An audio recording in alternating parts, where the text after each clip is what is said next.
नमस्कार, मैं दामिनी और आप देख रहे हैं बुलेटिन अपडेट। आज की बड़ी खबरों की शुरुआत करते हैं असम की बड़ी खबर के साथ, जहां होजाई जिले में सैरांग नई दिल्ली राजधानी एक्सप्रेस ट्रेन हाथियों के झुंड से टकरा गई। हादसे में 8 हाथियों की मौत हो गई है और एक घायल है। और देखिए, इसी के साथ सुरक्षा और पर्यावरण की जिम्मेदारी को ध्यान में रखते हुए बिहार सरकार ने इलेक्ट्रिक वाहनों को बढ़ावा देने का फैसला किया है। वहीं देश की सुरक्षा में महिलाओं की भागीदारी बढ़ रही है। भारतीय सेना में वार्षिक महिला अफसर रिक्तियों को 80 से बढ़ाकर 144 किया गया है, जिसमें महिलाओं को बराबरी के अवसर मिलेंगे और सेना में लैंगिक संतुलन मजबूत होगा। और देखिए, दिल्ली एयरपोर्ट पर एयर इंडिया एक्सप्रेस के पायलट ने यात्री को पीटा।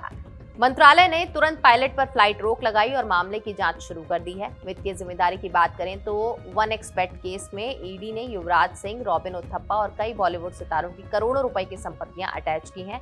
ये मामला ऑनलाइन बेटिंग और मनी लॉन्ड्रिंग से जुड़ा है। इन सब पर बात करने से पहले एक नजर आज की हेडलाइंस पर।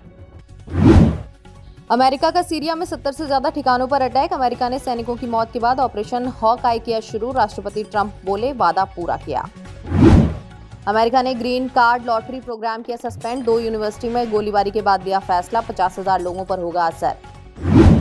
शेख हसीना के विरोधी नेता हादी का हुआ अंतिम संस्कार। छात्र नेता बोले, शोक मनाने नहीं आए, सरकार 24 घंटे में जवाब दे। रूसी राष्ट्रपति पुतिन के सामने एक पत्रकार ने गर्लफ्रेंड को प्रपोज किया। रूसी राष्ट्रपति बोले, हम आपकी शादी के लिए चंदा जुटाएंगे। बंगाल में पीएम मोदी बोले, यहाँ कमीशनखोरी वाली सरकार, कई प्रोजेक्ट अटके। टीएमसी मेरा विरोध 1000 बार करे, लेकिन राज्य का विकास क्यों रोक रही। असम के होजाई जिले में आज तड़के सैरांग नई दिल्ली राजधानी एक्सप्रेस ट्रेन हाथियों के झुंड से टकरा गई। हादसा जमुना मुख और कंपुर स्टेशन के बीच हुआ। ट्रेन तेज रफ्तार में थी, तभी अचानक हाथियों का झुंड ट्रैक पर आ गया। लोको पायलट ने ब्रेक लगाया, लेकिन ट्रेन समय पर नहीं रुक सकी। इस हादसे में कम से कम 8 हाथियों की मौत हो गई और एक घायल है। टक्कर इतनी जोरदार थी कि इंजन और कई डिब्बे पटरी से उतर गए।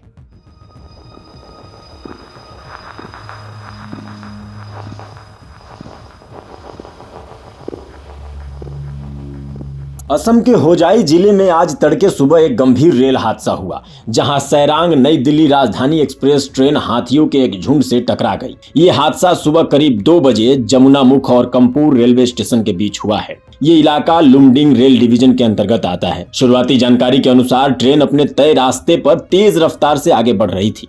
इसी दौरान अचानक हाथियों का एक झुंड रेलवे ट्रैक पर आ गया। लोको पायलट ने हाथियों को देखकर तुरंत इमरजेंसी ब्रेक लगाया, लेकिन दूरी कम होने की वजह से ट्रेन समय पर रुक नहीं सकी और हाथियों से टकरा गई। इस दर्दनाक हादसे में कम से कम 8 हाथियों की मौके पर ही मौत हो गई है, जबकि एक हाथी गंभीर रूप से घायल बताया जा रहा है। टक्कर इतनी जोरदार थी कि ट्रेन का इंजन और कई डिब्बे पटरी से उतर गए। हालांकि राहत की बात यह है कि ट्रेन में सवार सभी यात्री पूरी तरह सुरक्षित हैं और किसी भी यात्री के घायल होने की सूचना अभी तक नहीं आई है।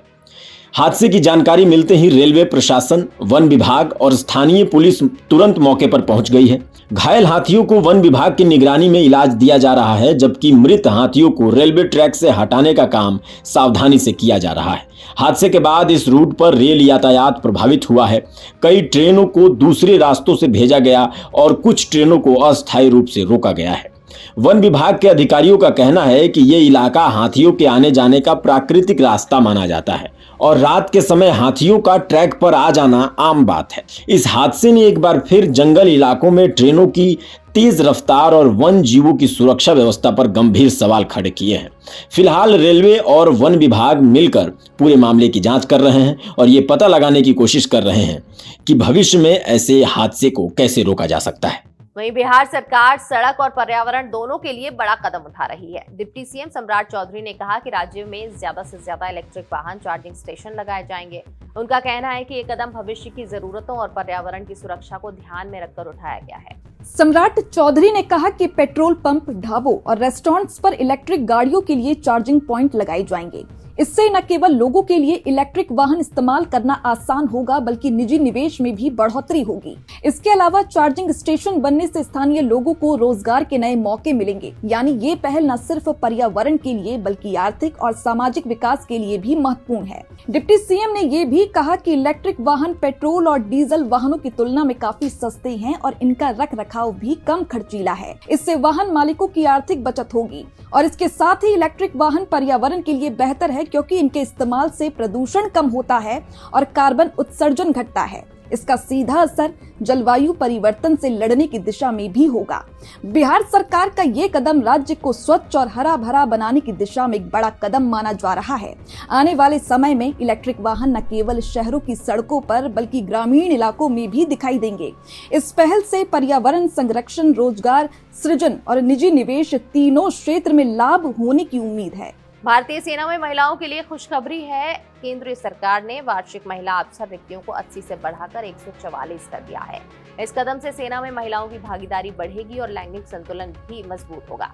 अब महिलाएं सेना की 13 अलग अलग शाखाओं में तैनाती हो सकेगी, जिसमें service Corp, air defence, engineers, signals, intelligence, aviation, military police और मेडिकल कॉर्प शामिल हैं। इससे सेना में महिलाओं की भूमिका पहले से कहीं अधिक मजबूत और व्यापक होगी। विशेषज्ञों का कहना है कि इस फैसले से न केवल महिलाओं के करियर के बेहतर अवसर मिलेंगे बल्कि सेना की कार्य क्षमता और विविधता भी बढ़ेगी। महिला अफसर न सिर्फ ट्रेनिंग, कमांड और प्रशासनिक जिम्मेदारियों में शामिल होंगी बल्कि सुरक्षा और रणनीति के अहम फैसलों में भी योगदान देंगी। वर्तमान में भारतीय सेना में महिलाओं का हिस्सा लगभग 6.8% है। वायुसेना में ये संख्या करीब 13.5% और नौसेना में लगभग 6% है। नए फैसले के बाद उम्मीद है कि ये प्रतिशत और बढ़ेगा और महिलाएं देश की रक्षा सेवाओं में अपनी अहम भूमिका और मजबूती से निभा पाएंगी। समाज और युवाओं के लिए ये कदम प्रेरणादायक साबित होगा। इससे ये संदेश जाएगा कि सेना में करियर के अवसर सिर्फ पुरुषों तक सीमित नहीं है बल्कि महिलाओं के लिए भी बराबर के मौके हैं। वहीं देश की राजधानी दिल्ली के एयरपोर्ट में एक यात्री को एयर इंडिया एक्सप्रेस के पायलट ने पिटाई कर लहूलुहान कर दिया। घटना की गंभीरता को देखते हुए नागरिक उड्डयन मंत्रालय ने तुरंत पायलट पर फ्लाइट उड़ाने पर रोक लगाई और मामले की जांच के आदेश दे दिए हैं। विस्तार से देखें तो ये मामला यात्रियों की सुरक्षा और एयरलाइन नियमों की पालना से जुड़ा हुआ है। दरअसल दिल्ली एयरपोर्ट पर हुई यह घटना यात्रियों और एयरलाइन सुरक्षा के लिए चिंता का विषय बन गई है। घटना उस समय हुई जब यात्री अंकित दीवान अपनी फैमिली के साथ सुरक्षा जांच लाइन में खड़े थे। उनके साथ उनका 4 महीने का बच्चा भी था। सूत्रों से मिली जानकारी के अनुसार बच्चे की वजह से ही अंकित स्टाफ लाइन में लगे हुए थे और एयरलाइन ने ही उन्हें ऐसा करने को कहा था क्योंकि उनके पास एक छोटा बच्चा था। आगे एयरलाइन स्टाफ ने लाइन को तोड़ दिया और अंकित ने स्टाफ के लाइन तोड़ने का विरोध किया, जिसके बाद अंकित की एयर इंडिया एक्सप्रेस के पायलट वीरेंद्र सैजवाल से कहासुनी हो गई। आपको बता देते हैं कि पायलट के हमले की वजह से लहूलुहान हुए यात्री अंकित दीवान ने घटना को लेकर क्या कुछ बताया है और उन्होंने लिखा है, मेरे और मेरे परिवार को स्टाफ के लिए बने सुरक्षा जांच गेट से जाने के लिए कहा गया क्योंकि हमारे साथ एक 4 महीने का बच्चा भी स्ट्रॉलर के अंदर मौजूद था। स्टाफ मेरे आगे लाइन तोड़कर जा रहा था, जिस पर मैंने आपत्ति व्यक्त की तो कैप्टन वीरेंद्र, जो कि खुद लाइन तोड़ रहे थे, उन्होंने मुझसे पूछा कि क्या मैं अनपढ़ हूं, क्या मैं बोर्ड नहीं पढ़ सकता जिस पर लिखा था कि यह स्टाफ के लिए है। इस पर हमारी कहासुनी हो गई और उसके बाद पायलट वीरेंद्र सैजवाल ने मुझ पर बुरी तरह से हमला करके मुझे लहूलुहान कर दिया। इस घटना के बाद नागरिक उड्डयन मंत्रालय ने सख्त रुख अपनाया है। मंत्रालय ने पायलट पर तत्काल प्रभाव से विमान उड़ाने पर रोक लगा दी है और मामले की जांच के आदेश दे दिए हैं। इसके अलावा सुरक्षा जांच और एयरपोर्ट स्टाफ की भूमिका को लेकर भी CISF और BCS से रिपोर्ट मांगी गई है। मंत्रालय की कार्रवाई से स्पष्ट हो गया है कि यात्रियों की सुरक्षा को सर्वोच्च प्राथमिकता दी जा रही है। विशेषज्ञ मानते हैं कि यह घटना न केवल पायलट के व्यवहार पर सवाल उठाती है बल्कि एयरपोर्ट सुरक्षा और प्रोटोकॉल की समीक्षा की भी जरूरत है। मंत्रालय की जांच के बाद ही यह साफ होगा कि सुरक्षा प्रक्रियाओं में कहां चूक हुई और भविष्य में ऐसी घटनाओं को कैसे रोका जा सकता है। इस घटना ने आम यात्रियों और आम जनता को यह संदेश भी दिया है कि किसी भी परिस्थिति में एयरलाइन स्टाफ और पायलट का व्यवहार पारदर्शी और जिम्मेदार होना चाहिए। यात्रियों की सुरक्षा और सम्मान हमेशा प्राथमिकता होनी चाहिए। Bureau report, Bharat update dash. और आखिर में 1xBet ऑनलाइन बेटिंग केस ने पूरे देश में हलचल मचा दी है। मामला अब सिर्फ सट्टेबाजी तक सीमित नहीं है बल्कि मनी लॉन्ड्रिंग और टैक्स चोरी तक पहुंच गया है। ईडी ने इस मामले में युवराज सिंह, रॉबिन उथप्पा और कई बॉलीवुड सितारों की करोड़ों रुपए की संपत्तियां जब्त कर ली हैं। एजेंसी का कहना है कि इन लोगों को प्रमोशन और विज्ञापन के बदले मोटी रकम मिली, जिसे संदिग्ध लेन देन के जरिए इस्तेमाल किया गया। ईडी के मुताबिक युवराज सिंह की करीब 2.5 करोड़ रुपए की संपत्ति अटैच की गई। रॉबिन उथप्पा की 8 लाख रुपए से ज्यादा की रकम जब्त की गई। एक्ट्रेस उर्वशी रौतेला की करीब 2 करोड़ रुपए की संपत्ति भी इस कार्यवाही में शामिल है, जो उनकी मदर के नाम पर रजिस्टर्ड बताई जा रही है। इसके अलावा एक्टर सोनू सूद की 1 करोड़ रुपए की संपत्ति, मिमी चक्रवर्ती की 59 लाख रुपए, अंकुर अंकुश हाजरा की 47 लाख रुपए और एक्ट्रेस नेहा शर्मा की करीब 1.26 करोड़ रुपए की संपत्तियां भी ईडी ने अटैच की है। सिर्फ आज की कार्यवाही में ही ईडी ने कुल 7.93 करोड़ रुपए की संपत्तियां जब्त की है। ईडी का कहना है कि ये पूरा मामला इल्लीगल ऑनलाइन बैटिंग ऐप से जुड़ा है। आरोप है कि इन ऐप्स के जरिए आम लोगों को जल्दी पैसा कमाने का लालच दिया गया और फिर करोड़ों रुपए की ठगी की गई। जांच में ये भी सामने आया कि इन पैसों को अलग अलग खातों और कंपनियों के जरिए घुमाया गया ताकि असली सोर्स छुपाया जा सके। यही प्रक्रिया मनी लॉन्ड्रिंग कहलाती है। इससे पहले भी ईडी इस केस में एक्शन ले चुकी है। भारतीय क्रिकेटर शिखर धवन की 4.55 करोड़ रुपए और सुरेश रैना की 6.64 करोड़ रुपए की संपत्तियां पहले ही अटैच की जा चुकी है। इस तरह अब तक 1xBet केस में कुल 19 करोड़ रुपए से ज्यादा की संपत्तियां ईडी के कब्जे में आ चुकी है। जांच एजेंसी का मानना है कि ये सिर्फ शुरुआत है और आने वाले दिनों में और भी बड़े नाम सामने आ सकते हैं। वहीं 1xBet कंपनी की ओर से दावा किया गया कि वो एक ग्लोबल बैटिंग प्लेटफॉर्म है और पिछले कई सालों से बैटिंग इंडस्ट्री में काम कर रही है। कंपनी का कहना है कि उसकी वेबसाइट और ऐप कई भाषाओं में उपलब्ध है और दुनिया के कई देशों में उसके ग्राहक हैं।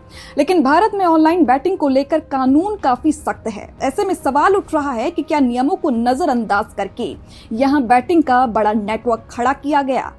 तो आज हमारे इस बुलेटिन अपडेट में इतना ही, लेकिन खबरों का सिलसिला लगातार ऐसे ही जारी रहेगा। आप बने रहिए हमारे साथ और देखते रहिए भारत अपडेट।